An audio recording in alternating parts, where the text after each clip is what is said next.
ఇది పార్వతీదేవి మీనాక్షి అమ్మవారిగా పుట్టిన నేల. ఇది సాక్షాత్తు పరమేశ్వరుడు రాజుగా, మీనాక్షీదేవి రాణిగా పరిపాలించిన అఖండమైన పాండ్య నగరం. దాదాపు 2000 సంవత్సరాల క్రితం బ్రహ్మాండమైన శిల్పకళలతో మైమరిపించేలా ఉండే అతి పురాతనమైన ఆలయం ఇదే మదురై మీనాక్షి అమ్మవారి ఆలయం. హాయ్, హలో, నమస్తే, welcome to vlogging with Shiva. ఈరోజు మనం మన మదురై సిరీస్లో 2వ వీడియో అయితే చూడబోతున్నాం అనమాట. దీనికి ముందు మనం తిరుపతి నుండి మదురైకి ఎలా వచ్చామని ఒక వ్లాగ్ వీడియో, అలాగే ఆ వీడియోలో మన రూమ్ డీటెయిల్స్ అవన్నీ ఇచ్చున్నాము. ఆ వీడియో లింక్ డిస్క్రిప్షన్లో ఉంది, అది చెక్ చేయండి. ఈరోజు మనం వచ్చేసి మధుర మీనాక్షి అమ్మన్ ఆలయాన్ని అయితే దర్శించబోతున్నాము. ఇది చాలా చాలా పెద్ద ఆలయము, చాలా చాలా ఇన్ఫర్మేషన్ ఈ వీడియోలో ఉండబోతుంది. ఈ యొక్క ఆలయం మనకి 276 పాడలు పెట్ట స్థలాలలో కూడా ఒకటి. అంతేకాకుండా శివుడు పార్వతీదేవి నాట్యం ఆడిన 5 పంచసభలలో ఈ యొక్క ఆలయం కూడా ఒకటనమాట.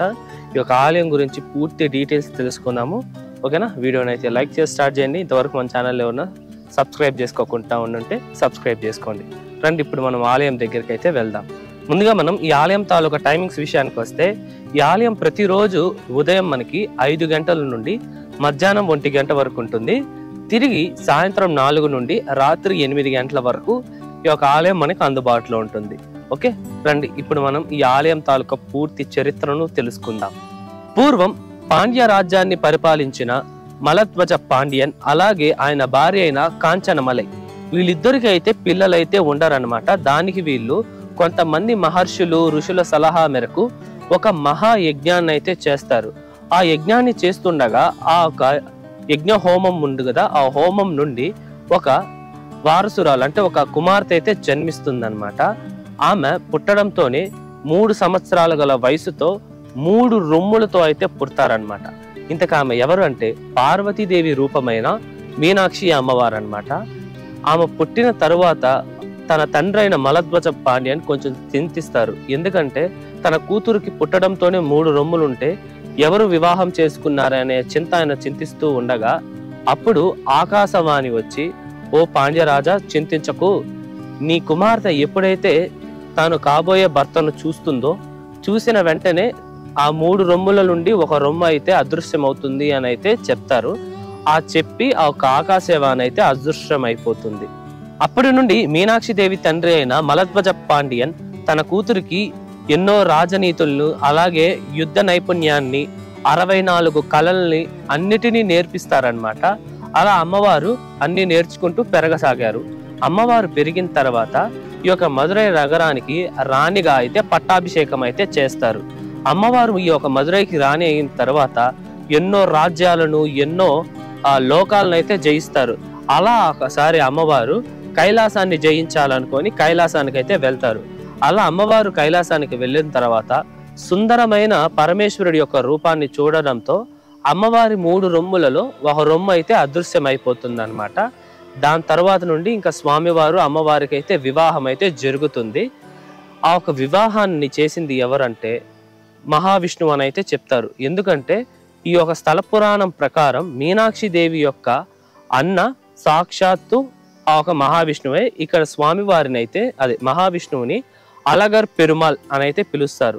ఈ ఆలయంలో మీరు చూసినట్టయితే మహావిష్ణువు, పరమేశ్వరుడు, అలాగే మీనాక్షి దేవి, వీళ్ళు ముగ్గురు ఉన్న శిల్పాలు ఎన్నో ఉంటాయి. అందులో మనకి ఎక్కువగా గమనించే శిల్పం ఏమంటే మహావిష్ణువు వచ్చి కన్యాదానం చేస్తున్న ఒక శిల్పాలు చాలా చాలా ఉన్నాయి. నిజానికి స్వామివారు ఈ యొక్క పెళ్లికి వచ్చారా అంటే రాలేదు. కాకపోతే ఇక్కడ ఎలా వచ్చారు, ఇక్కడ విగ్రహాలు ఇవన్నీ ఎలా ఉన్నాయి అవన్నీ తెలుసుకోవాలి అంటే మనకి అలగర్ గుడి ఉంది. అలగర్ గుడి ఏంటంటే మనకి స్వామివారి యొక్క వివాహానికి వచ్చేటప్పుడు ఆ సమయంలోనే స్వామివారికి అమ్మవారికి పెళ్లి అయిపోయి ఉంటుంది. అది తెలుసుకున్న మహావిష్ణువు నేను వచ్చేంత వరకు వెయిట్ చేయకుండా పెళ్లి అయిపోయిందని చెప్పేసి అలగర్ మలై నుండి రిటర్న్ వెళ్ళిపోతారు. ఆ ఒక రిటర్న్ వెళ్ళిన ప్లేస్లోనే మనకి అలగర్ గుడి అయితే ఉందన్నమాట. మనము ఆ ఒక గుడికి వెళ్ళి ఈ యొక్క చరిత్ర అంతా తెలుసుకుందాం. నిజానికి స్వామివారు వెళ్ళారా లేదా, మరెందుకు ఇక్కడ ఇన్ని శిల్పాలు ఉన్నాయనేది మనం అలగర్ వీడియోలో తెలుసుకుందాము. అప్పుడు మీకు సరిగ్గా సింక్ అవుతుంది. ఓకేనా? దీని తర్వాత ఆ ఒక పెళ్లి జరిగింది కదా మీనాక్షి సుందరేశ్వర స్వామి వారికి. ఈ యొక్క పెళ్లిని ఇక్కడ వీళ్ళు 12 రోజుల బ్రహ్మోత్సవాలుగా మీనాక్షి తిరుకల్యాణం అని అయితే జరుగుతుంది. ఇది మదురైలోనే అతి పెద్ద పండుగ ఇదే అన్నమాట. కొన్ని లక్షలలో వస్తారు ఇక్కడ జనాలు. ఇక్కడ మనకి అమ్మవారికి స్వామివారికి వివాహం అయ్యే సంఘటన, అలాగే మనకి అలగర్ గుడి నుండి స్వామివారు ఇక్కడ వైగై నదికి వచ్చే సంఘటన, ఇవన్నీ మనకి ఒక పెద్ద ఫెస్టివలే జరుగుతుంది. చాలా చాలా అద్భుతంగా అయితే జరుగుతుంది అనమాట. అలాగే ఈ యొక్క ఆలయం మనకి పంచసభైలలో ఒకటి. పంచసభై అంటే పరమేశ్వరుడికి అలాగే పార్వతీదేవికి ఇద్దరికి నృత్య పోటీలు అయితే జరుగుతాయి. ఈ నృత్య పోటీలు మొత్తం 5 ప్రదేశాలలో జరుగుతాయి. అందులో ఈ ప్రదేశం అంటే ఈ యొక్క మదురై కూడా ఒకటనమాట. అందులో మనకి మొదటిది వచ్చేసి తిరువాలంగాడులోని వడారణ్యేశ్వర స్వామి వారి ఆలయము, రెండోది వచ్చి చిదంబరము, మూడోది వచ్చేసి ఈ యొక్క మదురై. ఈ యొక్క మదురైలో ఉన్న ఆ ఒక సభైని రజిత సభై అని అయితే పిలుస్తారనమాట. నాలుగోది వచ్చేసి తిరునెల్వేలిలోని నేలియప్పర్ ఆలయం, అలాగే కుట్రాలనాథర్ ఆలయము. ఈ యొక్క 5 ఆలయాల్లో అమ్మవారికి స్వామివారికి నృత్య పోటీలు అయితే జరుగుతాయి అన్నమాట. అందులో నేను మీకు మొదట చెప్పిన తిరువాలంగాడు ఆ ఒక ఆలయం వీడియో మన ఛానల్లో అయితే ఉంది. ఆ వీడియో తాలూకు లింక్ కూడా మీకు డిస్క్రిప్షన్లో ఇచ్చాను. ఈ వీడియో తర్వాత ఆ వీడియో కూడా చెక్ చేయండి, ఓకేనా. ఇప్పుడు ఈ స్వామివారు నాట్యం ఆడిన ప్రదేశాన్ని మనం ఎక్కడుంది ఆలయంలో అంటే మనకి మెయిన్ సుందరేశ్వర స్వామి వారి యొక్క ఆ మందిరం ఉంటుంది. ఆ మందిరానికి లోపలికి వెళ్ళేటప్పుడు మన ప్రధాన ద్వారం దాటి ఒక 10 అడుగులు వేయంగానే కుడి వైపున మనకి నటరాజస్వామి అలాగే అమ్మవారు ఇద్దరు నాట్యం ఆడే ఒక విగ్రహాలు మనకి ఈ యొక్క సైడ్ లో వస్తుంది.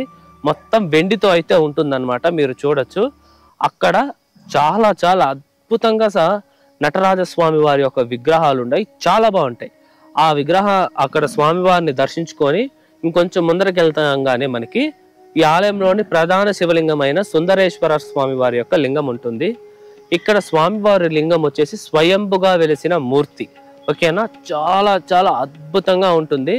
అలాగే మనిషికి 500 రూపాయలు అనుకుంటా టికెట్. అది తీసుకుంటే మనము స్వామివారి గర్భాలయానికి దగ్గరగా అయితే వెళ్ళి చూడొచ్చు, ఓకేనా. అలాగే అమ్మవారు ఫస్ట్ మన అమ్మవారిని దర్శించుకోవాల్సింది. అమ్మవారు కూడా చాలా చాలా అద్భుతంగా అయితే దర్శనం అయితే ఇస్తున్నారనమాట. నేను తెల్లారితే ఎర్లీ మార్నింగ్ వెళ్ళాను కాబట్టి చూడంగానే గూస్ బంప్స్ వచ్చింది. చుట్టూరు చీకటి మధ్యలో అమ్మవారు ఉంటారు కదా, చాలా చాలా బాగుంటుందండి అమ్మవారి యొక్క రూపము, అమ్మవారి యొక్క అలంకరణ. ఈ యొక్క ఆలయము పంచసభయే కాకుండా 63 మంది నాయనార్లుచే గొప్పగా కీర్తింపబడిన 276 పాదల్ పెట్ర శివాలయాలలో ఈ యొక్క ఆలయం కూడా ఒకటండి. ఈ యొక్క ఆలయం గురించి నాయనార్లు చాలా గొప్పగా అయితే కీర్తిస్తూ వాళ్ళ యొక్క ప్రబంధనల్లో అయితే రాశారనమాట. ఇప్పుడు మనం ఈ ఆలయం తాలూకా పూర్తి నిర్మాణ చరిత్రను అయితే తెలుసుకుందాము. ఈ యొక్క ఆలయాన్ని 1 నుండి 2వ శతాబ్దం మధ్యలో అయితే నిర్మించారని అయితే చెప్తున్నారనమాట. అంటే దాదాపు 2000 సంవత్సరాల క్రితం ఈ యొక్క ఆలయాన్ని అయితే నిర్మించారు. అప్పుడు ఏ రాజు నిర్మించారనే ఒక ఎటువంటి ఆధారాలు అయితే ఇప్పటి వరకు దొరక్కపోయినప్పటికీ 6వ శతాబ్దంలో కులశేఖర పాండ్యన్ అనే ఒక పాండ్యరాజు ఈ యొక్క ఆలయంలోని అధిక భాగాన్ని అయితే ఆయన నిర్మించారనమాట. ఇప్పుడు మీరు చూస్తున్న ఈ యొక్క ఆలయంలోని ఎక్కువ శాతం ఆయనే నిర్మించింది.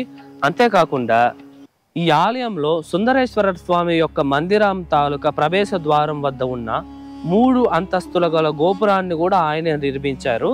అలాగే మహామండపాన్ని కూడా ఆ ఒక కులశేఖర పాండ్యన్ అనే రాజే నిర్మించారనమాట. ఈయన ఒక కవి కూడా, అందుకే అమ్మవారి పైన అంబికల్ మలై అనే ఒక పద్యాన్ని కూడా ఆయన రచించారనమాట. అలాగే వెస్ట్ గోపురం, దీన్నే చిత్రగోపురం అని అయితే పిలుస్తారు. ఈ యొక్క గోపురాన్ని 1238 నుండి 1251 సంవత్సరంలో మావర్మన్ సుందర పాండ్యన్ అనే పాండ్యరాజు అయితే నిర్మించారు.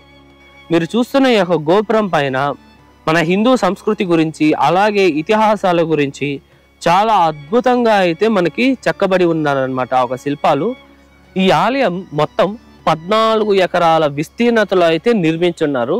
ఈ యొక్క ఆలయంలో మనకి 14 గోపురాలు అయితే ఉంటాయండి. చాలా చాలా అద్భుతంగా ఉంటుంది. ఒక్కొక్క గోపురము మనం చూస్తే తల ఎత్తుకొని చూడాలి, అంత పెద్ద గోపురాలు మీరు చూస్తూ ఉంటారు ఆల్రెడీ వీడియోలో. అంత అద్భుతంగా ఉంటాయి ఆ గోపురాల పైన శిల్పకళ అయితే ఇంకా చెప్పాల్సిన అవసరమే లేదు. ఒక చిన్న గ్యాప్ లేకుండా ఆ గోపురం మీద ఎన్నో వందల వేల శిల్పాలు అయితే ఉంటాయి.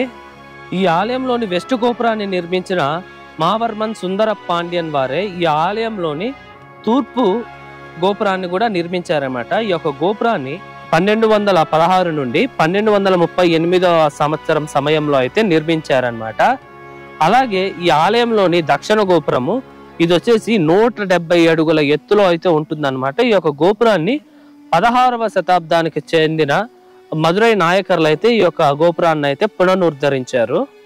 అలాగే ఈ యొక్క ఆలయంలో మనకి 1000 స్తంభాల మండపం కూడా ఉందండి. ఇది చాలా చాలా అద్భుతంగా ఉంటుంది. ఈ యొక్క 1000 స్తంభాల మండపం వచ్చేసి ఈ ఆలయం తాలూకా మ్యూజియం కూడా అదే అనమాట. మనకి ఎంట్రన్స్ టికెట్ వచ్చేసి 10 రూపీస్ మాత్రమే. మనం లోపలికి వెళ్ళంగానే మనకి ఎన్నో అద్భుతమైన శిల్పకళలను అలాగే చాలా వరకు డ్యామేజ్ అయి ఉన్న శిల్పాలను అయితే మనము ఆ ఒక 1000 కాల మండపంలో అయితే చూడవచ్చు అనమాట. మనకి ఈ యొక్క ఆలయం లోపల ఒక స్మార్ట్ వాచ్ కూడా అలో లేదు. ఇంకా కెమెరాస్ ఫోన్స్ అంటారా ఛాన్సే లేదనమాట. సో అందుకే నేను మీకు మొదటి నుంచి ఆలయం చుట్టుపక్కల ఉన్న ప్రాంతాలను మాత్రమే చూపిస్తున్నాను. ఓకేనా. అలాగే మనకి ఈ యొక్క ఆలయంలో మనం లోపలే చూడాల్సినవి చాలా ఉన్నాయి. మీరు తెల్లారితో 5కి వచ్చేసారనుకోండి, 1 గంట వరకు గుళ్ళోనే ఉంటే ప్రతిదీ క్లియర్ కట్గా చూడొచ్చు. 4 అవర్స్ పట్టింది నాకు గుడి మొత్తం చూడడానికి. అలాగే నేను ఇప్పటి వరకు అంత పెద్ద వినాయక స్వామి వారి యొక్క మూర్తినే చూడలేదు. ఇది కూడా మనకి ఎక్కడ ఉంటుందంటే దర్శనం చేసుకొని ఎగ్జిట్ గేట్లో నుండి బయటికి రాగానే మనకి దాదాపు 12 అడుగుల గల విగ్రహం వినాయక స్వామిది, రాతి విగ్రహం. చూడంగానే అట్టే కళ్ళు పెద్దవి చేసుకొని చూస్తే చాలా చాలా బాగుంది. అలాగే ఈ యొక్క ఆలయంలో మనం చెప్పుకోదగ్గ విషయం, ఈ యొక్క విషయం గురించి మనం ఒక బుక్కే రాయొచ్చు. అన్నుండయి ఏంటంటే శిల్పకళ. ఈ ఆలయంలో ఉన్న శిల్పకళ నేను ఈ యొక్క 21 ఇయర్ ఏజ్ గ్యాప్లో నేను చూసిన ఆలయాల్లో ఏ ఆలయంలో కూడా లేదు. అన్ని శిల్పకళ ఉంది. ఈ యొక్క శిల్పకళ చూసేకే మనకి 2 గంటలు పడుతుంది. అందులో మనకి అర్ధనారీశ్వరరు, అలాగే అఘోర, వినాయక స్వామివి, ఆంజనేయ స్వామివి, ఉలగనంద పెరుమాల్, ఇలా చెప్పుకుంటూ పోతే వస్తూనే ఉంటాయి. అన్ని శిల్పకళలు ఉన్నాయి. ఒక్కొక్క విగ్రహం కూడా ఏదో చిన్న చిన్నవి కూడా కావండి. దాదాపు 7 నుండి 9 అడుగుల విగ్రహాల్లో ఈ యొక్క ఆలయంలో మనకి కనిపించేది శిల్పకళ. అంత బాగుంటాయి. మీకు ఈ ఆలయం లోపల మండపాలు కూడా నా లావు ఉంది కదా, నా లావుకి 2 ఇంతలు అంత ఉంటుంది అనమాట ఒక్కొక్క స్తంభం. అంత అద్భుతమైన శిల్పకళ. అంతేకాకుండా మనకి ఇంకా నేను చెప్పాలంటే ఇంకా చాలా ఉన్నాయంటే మీరు ఆలయానికి వెళ్ళి తెలుసుకుంటేనే చాలా చాలా అద్భుతంగా అయితే ఫీల్ అవుతారు. ఓకేనా. అంతేకాకుండా ఈ యొక్క ఆలయాన్ని మనకి విజయనగర రాజులు, చోళులు, అలాగే పాండ్యులతో పాటు మదురై నాయకర్లు కూడా పరిపాలించారు. ఏ రాజు యొక్క మదురై నగరాన్ని పరిపాలించారో ఆ రాజులందరూ ఈ యొక్క ఆలయాన్ని ఎంతో కొంత అభివృద్ధి అయితే చేస్తూనే వచ్చారనమాట. ఒక రూపాలయం కట్టడం, ఆలయాన్ని మొత్తాన్ని పునరుద్ధరించడం, మండపాలను నిర్మించడం. ప్రతి రాజు ఈ యొక్క ఆలయానికి వచ్చి ఏదో ఒక అభివృద్ధి పని అయితే చేయకుండా అయితే లేదు. మనకి ఒక మండపాల్లో కూడా కొన్ని మండపాలని విజయనగర రాజులు అయితే పునరుద్ధరించారు. మిగతా మోస్ట్ చాలా భాగాన్ని పునరుద్ధరించింది అయితే మదురై నాయకర్లు. ఈ యొక్క మదురైకి 3వ శతాబ్దంలో రోమ్ దేశం నుండి అలాగే గ్రీకు దేశం నుండి ఆ ఒక రాజులు అయితే ఈ యొక్క ప్రదేశానికి అయితే వచ్చి పాండ్యరాజుల పరిపాలనప్పుడు ఇక్కడ నుండి వస్తువులను అయితే ట్రేడింగ్ కూడా చేసేవారనమాట. ఈ యొక్క ట్రేడింగ్ కూడా చాలా భారీ స్థాయిలో జరిగింది అని అయితే ఈ యొక్క మదురై చరిత్ర బుక్కుల్లో అయితే ఉంది.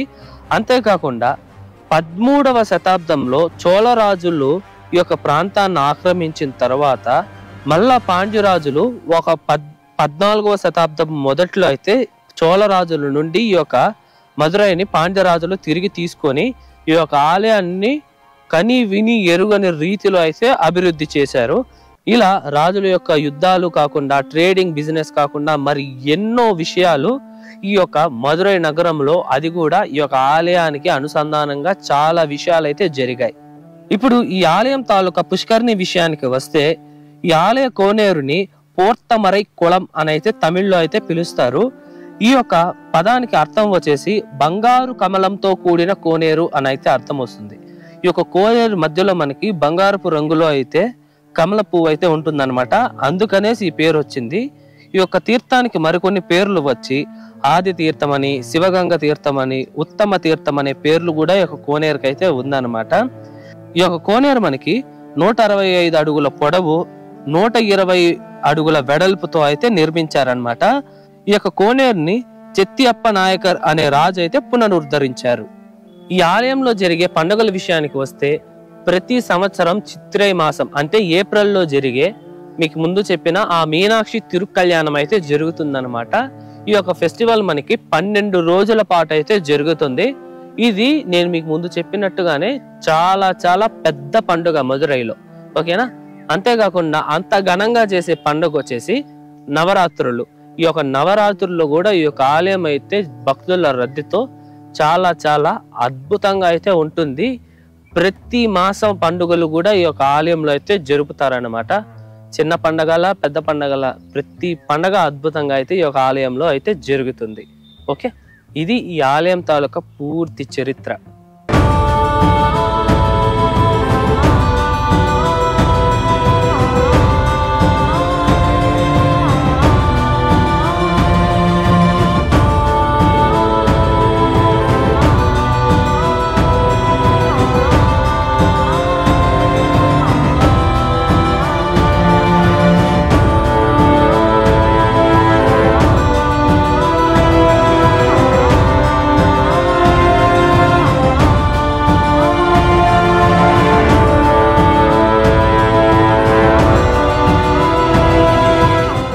ఇదండి ఇవాల్టి వీడియో ఎలా ఉంది, నచ్చిందా? ఐ హోప్ ఈ ఆలయం తాలూకా పూర్తి స్థల పురాణము నిర్మాణ చరిత్ర అంతా మీకు అర్థమైందని అనుకుంటున్నా.